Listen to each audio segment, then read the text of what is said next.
So this school, as I say, opened in January 1957, 6 pupils. My mother and father wanted to start something totally fresh, totally new, that didn't really exist in this country at that stage. It was, you might say, a new school, perhaps rather like the sorts of schools that Michael Gove is promoting so rapidly now. I took on, well, I started teaching here in 1978. I was, up until that time, I trained as a surveyor. I was working on the land, sheep farming in Scotland, briefly out in New Zealand. My father was taken ill and died. I came back home, re-qualified as a teacher, and really far too young, became headmaster in 1982. So I've had rather a lot of years in this post. But it's been a very exciting time, and with good support, I'm pleased to say, from both the parish council and the borough council, we've been able to expand and extend what we do here. And today has been our garden opening. We open the garden every year under the National Garden Scheme. And if you do have a chance and you're feeling brave enough to go out into the cold again, you'll see a number of arrows around the grounds, and you're most welcome to take a little potter around and see what the school consists of. Now, if I can just finish by saying this, I think that there is sometimes the feeling that there's something very privileged about a private education. And indeed there is, because it's amazing what children who come through a school like this can achieve. But I wouldn't want it to be thought that it is elitist in the sense that somehow it's exclusive. We've had so many examples of children from families where the parents have worked so hard for it to be possible for the children to attend here. And they have gone on and made something of their lives. And I want to mention just 2 people, two young men who left Hallgrove as 13-year-olds, Windlesham boys, both started in Windlesham First School, came here at age 7. One was quite remarkable in the sense of leadership he showed. He went on to Bradfield College with a scholarship. He became head boy. He then joined the army, joined the Rifle Brigade, and I'm sad to say 3 years ago was killed in action in Helmand province. And many of you will know him, John Sanderson. A super, super boy.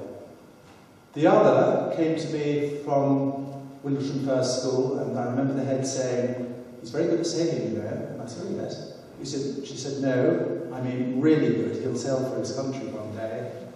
And Andrew Simpson did, of course, just that, and went on to Pangbourne College. And the news over the last couple of days has really shaken us.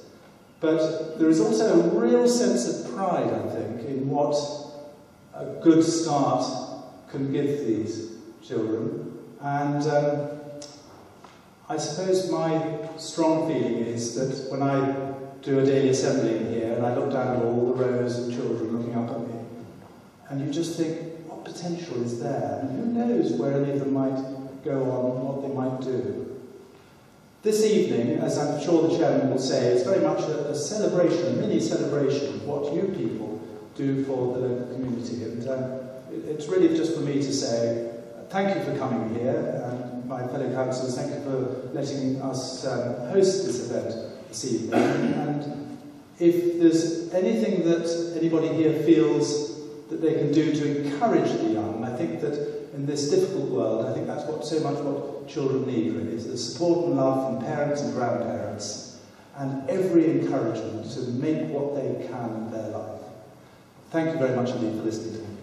I'd also like to thank those people who made tonight possible. There's Karen, who's our new clerk, Philip, Rebecca, Glyn, and many other people who have contributed, but they're the main people. And without them, this evening would not be possible. Tonight's community event is very special. It gives the Parish Council the opportunity to thank you all for the hard work, time, passion and enthusiasm you put into making our 3 villages so very special. You dedicate that special resource, time, in helping others. Tonight we have people here that help our young people, the disadvantaged, the elderly. We have people that help deliver sport to our community and many, many other services. On behalf of the Parish Council, our sincere thanks to all of you.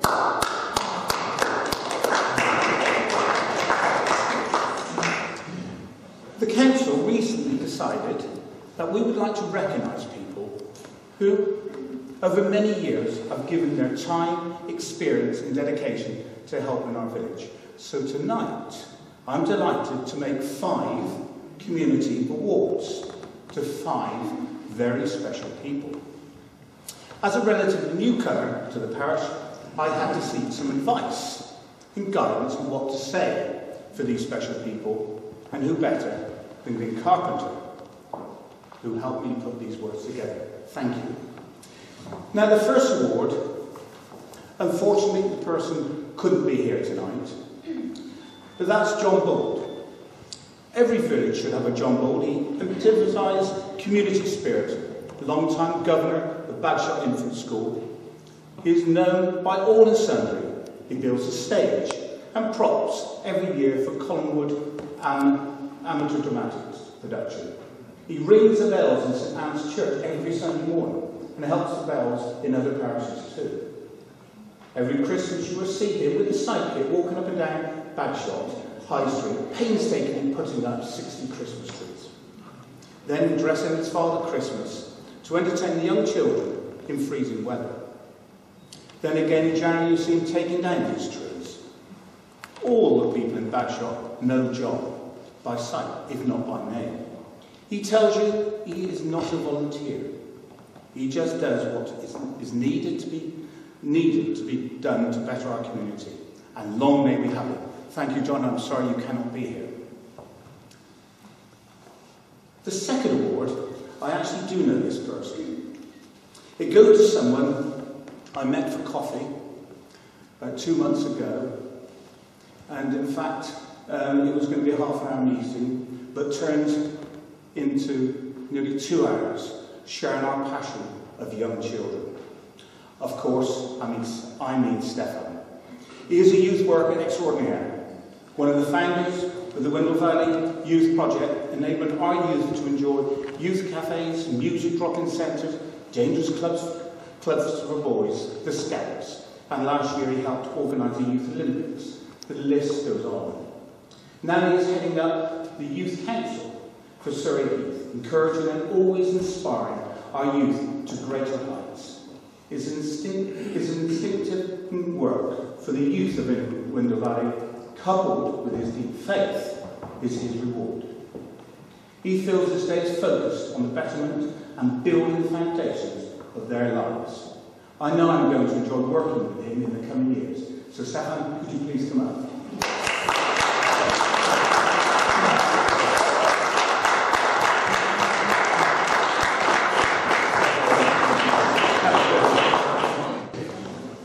The James Butler Almshouses have a long and varied history, of which there's a great deal of information that we can all read. However, that does not fully take into account the extraordinary work that each of the trustees bring to this charity. It has had to contend with the many changes the 21st century has entailed.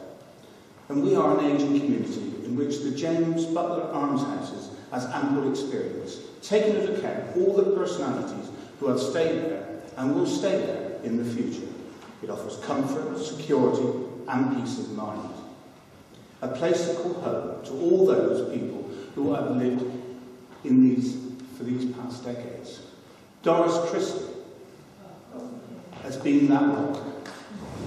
The person who exemplifies all that the almshouses stand for. Doris retired this year and we hope she enjoys her time in retirement. But she must know she will be missed and will be remembered with much affection by all who met her. Doris.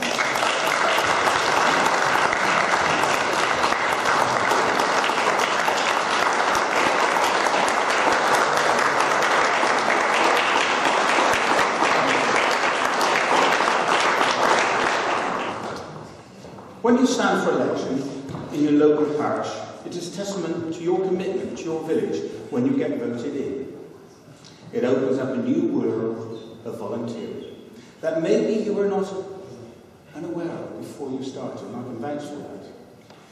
You become the focus of your constituents, and you are able to effect changes in your village to the betterment of all.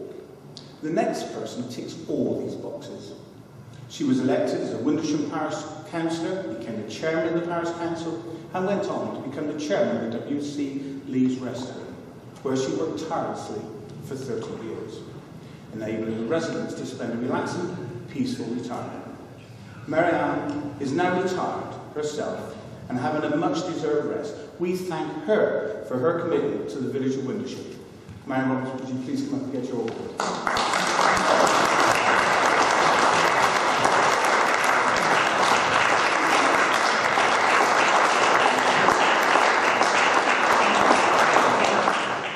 Now to the last award. Genealogy is a fast-growing subject, with many families taking up the hunt for the true story behind their family name. The time in which we live is a fast one. We move away from family and quite often lose touch with them. And the strain on local parish councils to have all their burial information to hand on a computer, which you can trace your family tree, takes precious man-hours, and to be honest, we don't have this time.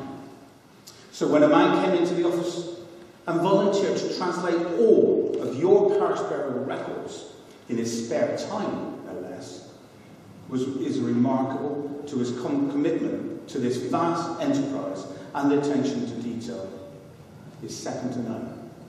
I had the pleasure of meeting Ray 2 years ago. You may not remember it, but I do. We opened the Bagshot Chapel, as we do every year.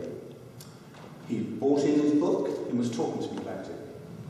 Then a couple from the north came down and said to me, we're looking for our great aunt, who we think was buried in the chapel.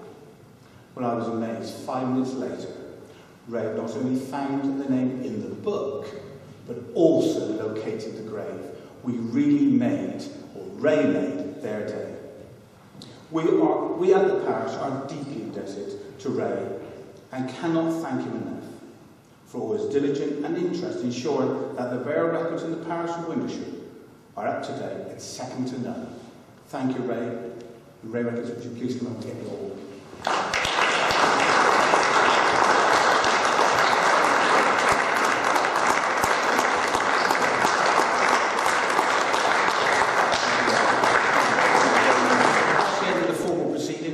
And it is hoped in future years to give more awards out to the people of the Three Village. Thank you very much for coming. Enjoy the rest of the evening. Thank you.